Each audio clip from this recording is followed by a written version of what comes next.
For those of you who may not have seen Joker Folie à Deux, have no fear. I'm not going to spoil anything major in it, but I will be bringing up some minor thematic details, though it looks like nobody on the internet really cares. But if you do want to know my full thoughts on that, I've got a review up for you to watch at your convenience, because this video is mostly about the first. And with that, Todd Phillips' Joker is a pretty decent movie. It's a bit cliched and has the main character literally shouting the themes of the movie at the end. But you know what? If the emotional side is written well, I consider it a success. I could levy the same complaint that everyone makes against it, that it's just a remake of Taxi Driver, but honestly I don't mind that. If you're going to give the audience a grounded depiction of Gotham and some of the characters that live within it, it's not the worst thing in the world to structure the story around something that has already succeeded at telling the themes you are. And we've gotten enough dark and gritty Batman of late, a topic I'll cover later on, but so long as it's good and makes me feel something, I'm always down for more. However, there's one aspect of this Joker that I can't get out of my head no matter how much I try to just appreciate it for what it is. Welcome to Sandwich Reviews. I'm the Talking Sentient Sandwich, and the one thing that takes me out is that this guy that we are watching, while interesting at times, is not the Joker. He is too removed from the comic book version. People will claim that that is the point and it changes the comic book movie game, but it's just flat out not a comic book movie to me. It has tangential links with character names and the Joker's look, yet even with that, it is barely linked to the DC comics. And then there's the people that claim that it does more than just change the comic book movie game, because this is apparently more than that. This is a serious adult film, a weighty piece of art filled with moody grit, elevated above any dumb superhero movie for children. And that's a bit extreme, but I've genuinely heard someone saying those words. Which is ridiculous, because we've gotten plenty of phenomenally mature comic book movies. And not just that, every subgenre can and should include every possible contrasting stylistic choices that go into making a movie. It's incredibly limiting to say that comic book movies have to be for one specific audience. Anything under the sun should be encouraged, from narratives that are contemplative and brutal to witty and heartfelt, and I would be disappointed if that wasn't maintained. And with that, colorful costumes don't immediately make something unserious. It's much more difficult to make it real if someone is wearing bright spandex, but just imagine if a movie could depict the crippling reality of wearing a silly costume and going out into the night, the loneliness and sadness of it.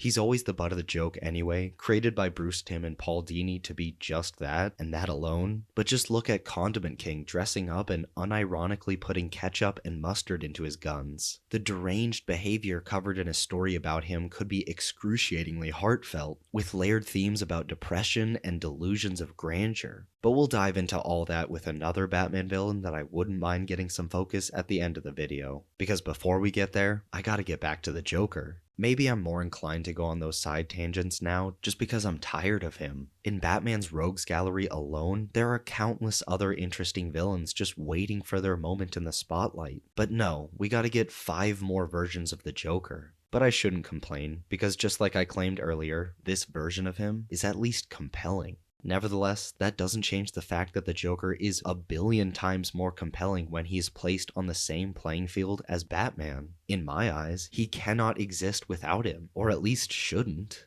Todd Phillips' version was never about building up the mythology of the Joker, but instead diving into the psychosis of Arthur Fleck. The added layer of an illness that causes him to burst into laughter whenever he's nervous is honestly genius. But that was the only thing that even got me to consider that this might have been better than a lot of the comic versions. I know that that's sacrilegious to say, but it is possible. I truly think Heath Ledger's Joker eclipses a lot of his comic counterparts, putting in a performance that may not have redefined the character, but felt fresh while still being faithful and respectful to the lore. As proven by him, the character doesn't need to fall into acid, bleaching his skin, and thus turning him into an agent of chaos. Some men just want to watch the world burn. And if I had to pick, Ledger is my favorite of the bunch, with Mark Hamill's voice acting coming in at a close second. But if we're talking about versions of the character allowed to be the exaggerated dramatic queen that the Joker is, there's Cesar Romero, who everyone knows either from his surfing battle for the title of mayor of Gotham, or his refusal to shave off his mustache. And all jokes aside, that and him not being allowed to kill due to censorship didn't get in the way of him and the rest of Batman's rogues in that show being 110% Batman.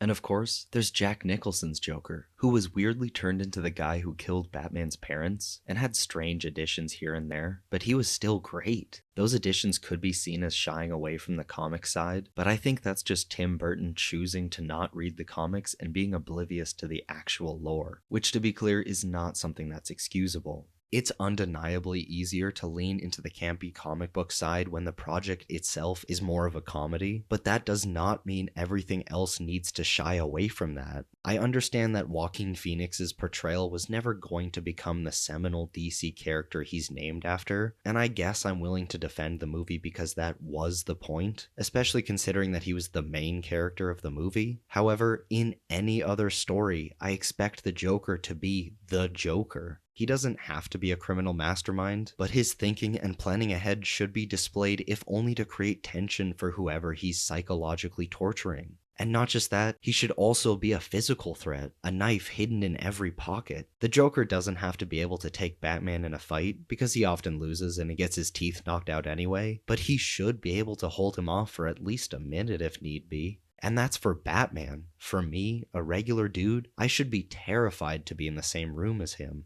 Going back to Heath Ledger, I wouldn't last a second going against him, and I would not want to. Meanwhile, I honestly think I could take Phoenix's Joker in a fight, so long as he doesn't have any weapons on him, which he probably doesn't, because he is always entirely unprepared for just about any encounter he's put in. But there's a reason the Joker is a comic book villain. There are comic versions that are less theatrical, but on the whole, he's a diva. And he's allowed to be that because along with that, just as I discussed earlier, he's a terrifying force of chaos. It is ambiguous, but in Year Zero, the genius leader of the Red Hood gang is alluded to be the Joker. And in another Elseworlds comic, the Joker is initially just a common criminal that just isn't having as much fun as he wants to be having, until he sees the Batman on the news and it just clicks. And both of those do slant towards the gritty realism that some audiences apparently want. Yet those examples are incredibly rare. 99.999% of the time, the Joker is synonymous with trickery, death, chaos, and being the clown prince of crime.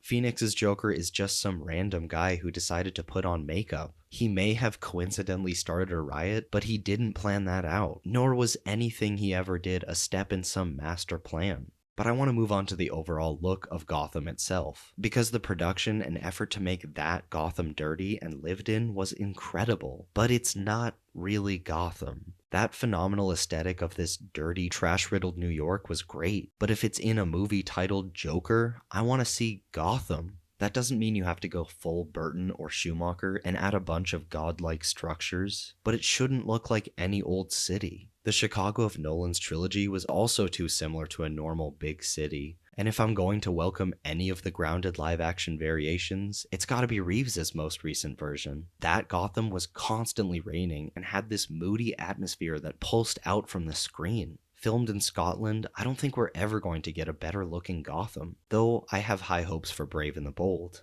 And I suppose just like the theatrical versions of the Joker, the setting doesn't have to be utterly the comic city, but I would like to see a massive typewriter or a penny in the background once or twice. Or better yet, let one of those be at the center of a big action set piece. But unless James Gunn or another expressive, comic-loving filmmaker steps up to the plate, I can't imagine that will ever happen. And that is partly because people look at the silly Adam West and Schumacher eras, more so Schumacher, and think Batman needs to not be that. The massive pendulum swing, especially after Batman and Robin, makes sense, but Hollywood is still terrified of giving audiences a slightly campy or even self-aware version of Batman. But I fully believe a campy Batman can definitively work, and all that takes is committing to having a grounded story, not through some supposed gritty realism, but from good writing. Whether it is a story about Batman, Superman, Marvel, or an artistic film about the Joker that doesn't actually have anything to do with the Joker. Just because it's dark and gritty does not equal a grounded story. Emotional and relatable writing is what makes a grounded story. So just like I alluded to before, let's return to the villainous side of Gotham, because if a writer wants to tell the story of a downtrodden, blue-collar worker that's tired of being kicked while they're down, there are countless others to focus on besides the Joker, who honestly does not even fit that description very well.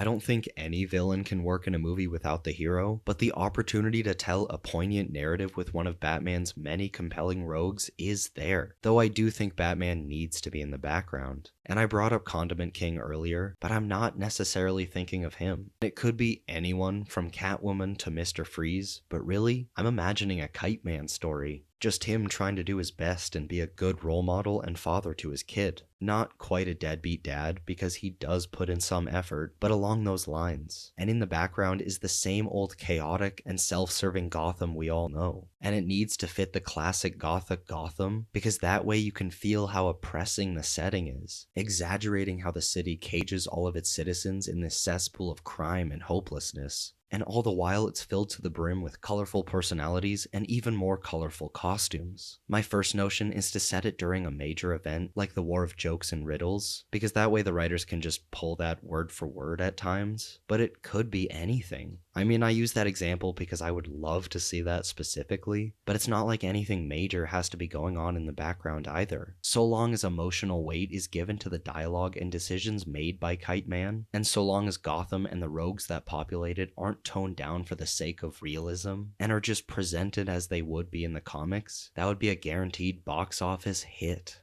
But what are your thoughts on Todd Phillips' Joker, and whether a serious comic book movie should forego its comic book ties? Do you agree with me that a comic silliness doesn't necessarily have anything to do with its overall maturity? Drop a comment and let me know. And as always, thanks for watching. Make sure to leave a like, subscribe for weekly video essays and reviews, and enjoy a delicious sandwich.